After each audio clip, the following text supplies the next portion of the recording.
ॐ श्रीसङ्कटनाशन गणेश स्तोत्रम्। ॐ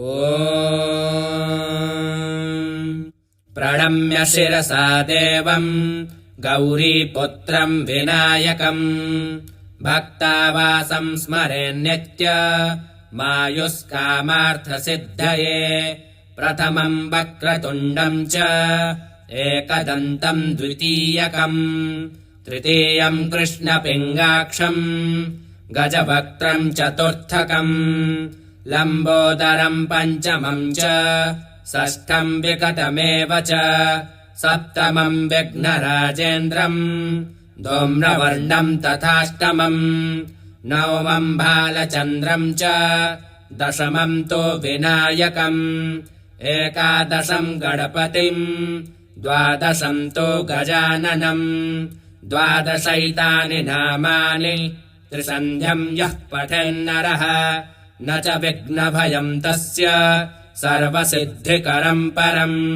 विद्यार्थी लभते विद्याम् धनार्थी लभते धनम् पुत्रार्थी लभते पुत्रान् मोक्षार्थी लभते गतिम्।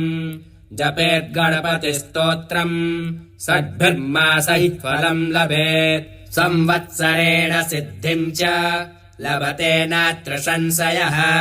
अष्टेभ्यो ब्राह्मणेभ्यश्च लिखित्वा यः समर्पयेत् तस्य विद्या भवेत् सर्वा गणेशस्य प्रसादतः।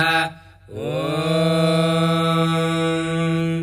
श्रीनारदपुराणे सङ्कटनाशनम् नाम गणेशस्तोत्रम् सम्पूर्णम्। ॐ श्रीसङ्कटनाशन गणेश स्तोत्रम्। ॐ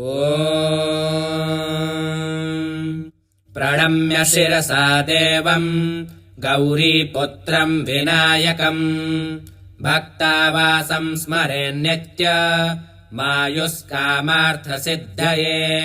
प्रथमम् वक्रतुण्डम् च एकदन्तम् द्वितीयकम् तृतीयम् कृष्णपिङ्गाक्षम्